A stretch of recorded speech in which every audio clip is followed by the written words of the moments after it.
Good morning. Thank you for joining me for another 5 good minutes with the Word.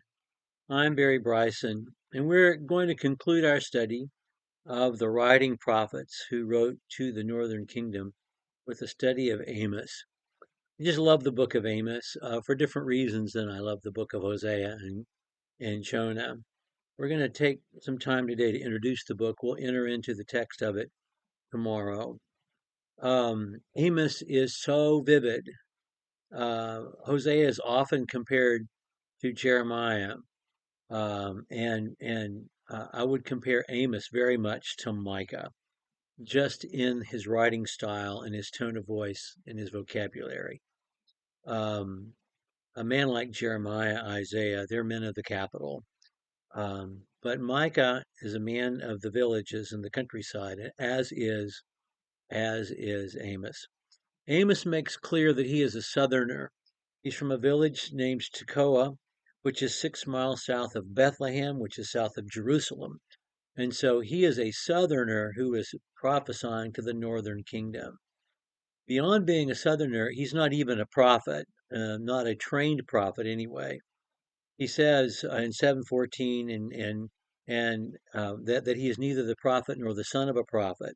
I'm not a prophet, or I'm not a prophet in training. Sons of the prophets in training.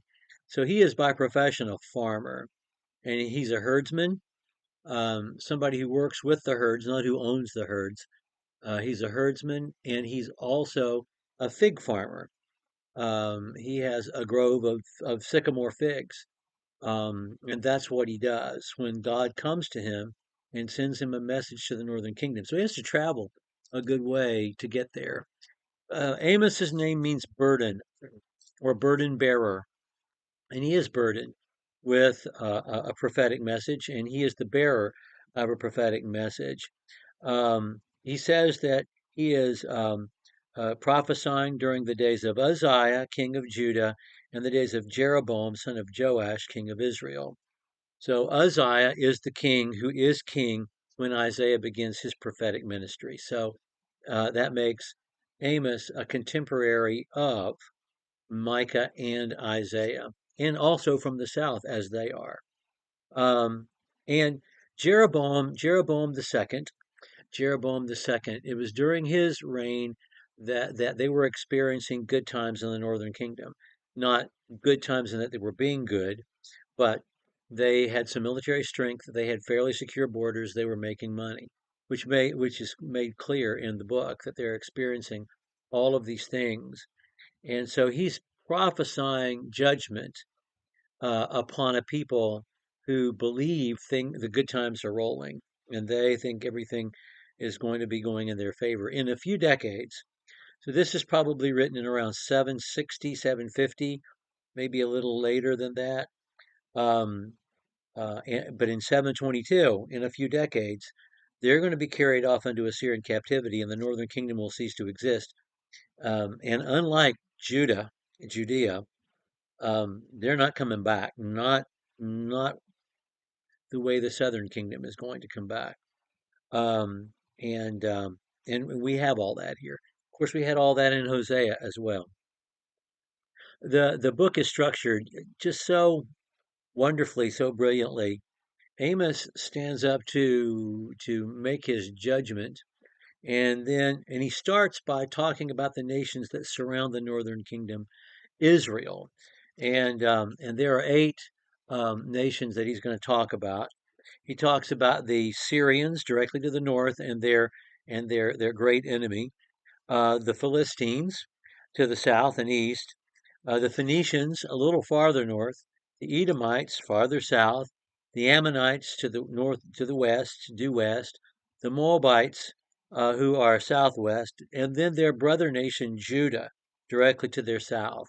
And so he's just, almost making a spirograph image, crisscrossing their map to talk about all the nations around them, condemn them for their sins, and pronounce God's judgment. Four of these nations are related to them. One is their brother nation, Judah. The Edomites come from Esau, and the Moabites and the Ammonites come from Lot. So they're related to all but three of these nations. And I'm sure that as he begins to prophesy, pronouncing judgment, especially starting out with the Syrians, the people they've been fighting with, the armies that came and tried to take Elisha, the Syrians, where Naaman was the general, especially beginning by saying they're going to be doomed. Oh, well, yeah, bring it on. Tell us more. Tell us more. Tell us more. And um, and he has this refrain for three violations, for three, but no for four. And it's like the sin is just piling high. And But then after he gets to Judah, then he gets Israel, and he has a prolonged pronouncement against Israel, and calls them to individually repent, tells them that they are going to be sent into exile, and then there are visions, these five visions that he has that takes up the rest of the book. There is an interlude, a narrative interlude in which he is confronted by Amaziah, who is a prophet from the northern kingdom, who questions his qualifications and his validity. Um, but the rest of the book is to bring these visions, to share these visions that he's been giving about the judgment to come. Um, the language it's vivid, it's clean, clear. It appears to Westerners and to 21st century, 20th, 21st century Westerners. There aren't lots of adjectives, maybe one per sentence. There are not run-on sentences. There are very few semicolons. I mean, he just speaks plainly but vividly. Um, and he's also a man who is going to be concerned with a variety of sins.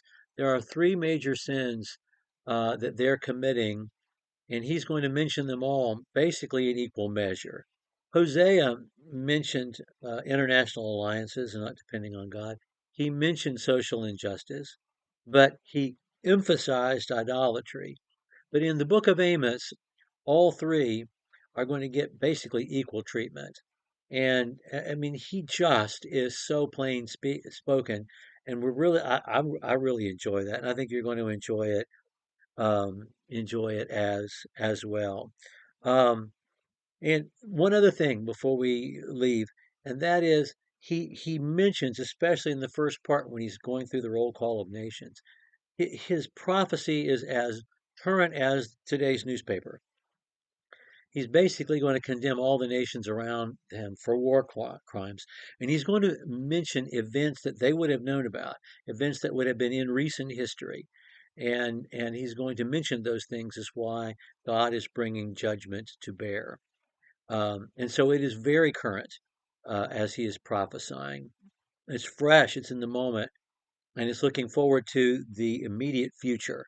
What's going to happen in their days, or at least in the days of their children, in the next 2 decades? This judgment is going to take place. Okay, we're going to pick up with verse 1 next time. Thank you for joining me for another 5 good minutes with the Word.